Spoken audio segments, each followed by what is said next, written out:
Pemirsa, bagaimana nilai dari silaturahmi Idul Fitri jika dilakukan secara daring atau jarak jauh? Kita akan membahasnya bersama influencer Dai Hussein Jafar Al-Hadar.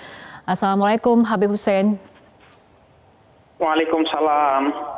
Ya, Habib, untuk perayaan Idul Fitri di tahun ini memang sangat berbeda di tahun-tahun sebelumnya. Jika tahun-tahun sebelumnya silaturahmi bisa bebas dilakukan, datang berkunjung ke rumah orang tua, kita kan saat ini berada di tengah pandemi COVID-19 di mana silaturahmi juga harus kemudian dibatasi dan dilakukan mungkin dari jarak jauh. Bagaimana tanggapan ataupun pandangan Habib mengenai hal ini? Ya, sebenarnya kalau kita merujuk kepada ajaran Islam itu sendiri tentang silaturahmi, silaturahmi itu tidak utamanya berkaitan dengan bertemunya secara fisik kita dengan orang yang mau kita ajak bersilaturahmi. Tapi silaturahmi secara substansi, misalnya jika kita mengacu kepada salah satu hadis Nabi yang disampaikan oleh Syekh Yusuf Makassari, salah seorang ulama di Nusantara, beliau katakan silaturahmi adalah memasukkan rasa bahagia ke hati orang-orang yang bersedih, atau memasukkan rasa bahagia ke hati sesama manusia. Oleh karena itu, inti dari silaturahmi sebenarnya, jika kita mengacu secara bahasa, silah itu adalah hubungan atau menyambung, rahim itu adalah kasih sayang. Maka silaturahmi secara substansi adalah terhubungnya rasa cinta kasih dan rasa sayang dalam hati kita kepada orang lain.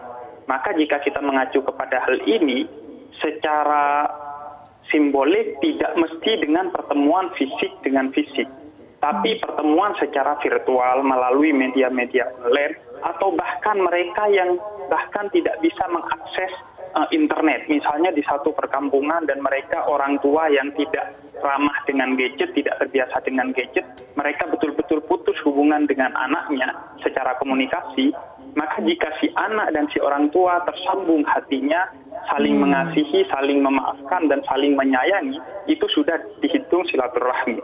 Begitu juga sebaliknya, kalau kita bertemu secara fisik, berpelukan, bersalaman, tapi hatinya tidak saling memaafkan, tidak saling mengasihi, maka itu tidak dihitung sebagai silaturahmi. Apalagi di tengah pandemi seperti saat ini, kalau seorang anak atau keluarga memaksakan untuk pulang ke keluarganya atau kerabatnya di kampung, yang itu akan mengancam kesehatan keluarganya di kampung, meskipun mereka bertemu secara fisik, mereka tidak bisa dihitung sebagai silaturahmi. Karena justru pulangnya dia ke kampung bentuk dia tidak sayang kepada keluarganya. Artinya walaupun silaturahmi dilakukan dari jarak jauh ataupun secara daring, ini tetap saja kemudian bisa dianggap tetap mempererat tali persaudaraan, karena yang penting bagaimana menyampaikan kasih sayang itu. Seperti itu ya Habib? Iya, tersambungnya secara hati. Artinya hati kita memaafkan saja, menyayangi orang lain. Bahkan meskipun tidak berkomunikasi. Ya, artinya apabila ada orang yang tetap memaksakan ingin misalnya mudik ataupun memang ingin bersilaturahmi secara langsung, ini bagaimana imbauan dari Habib untuk kondisi seperti ini?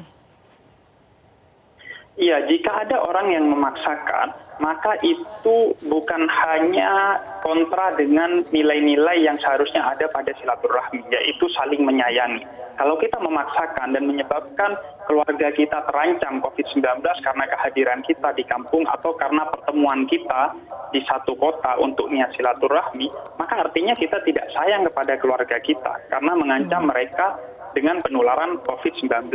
Apalagi kemudian jika kemudian betul-betul terjadi hal-hal yang tidak diinginkan.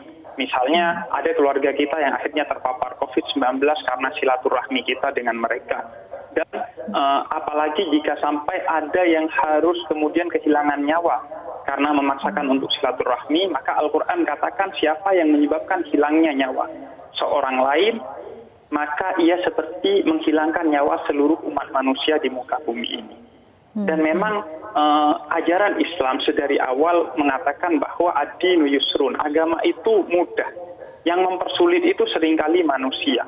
Misalnya secara ajaran, Rasul telah katakan dalam salah satu sabdanya bahwa di tengah pandemi seperti sekarang, seorang muslim sepatutnya untuk mengkarantina dirinya di rumah dengan kesabaran dan ketaatan kepada Allah, maka siapa yang melakukan itu dia akan mendapatkan pahala seperti orang yang mati syahid. Orang yang mati syahid adalah orang yang mendapatkan pahala dan kemuliaan kematian tertinggi di sisi Allah. Jadi bayangkan kita di rumah saja, maka itu sudah dihitung ibadah termulia di sisi Allah untuk kondisi yang seperti ini. Baik, Habib Hussein, kita akan lanjutkan kembali perbincangan, tapi kita akan ikuti jeda berikut terlebih dahulu.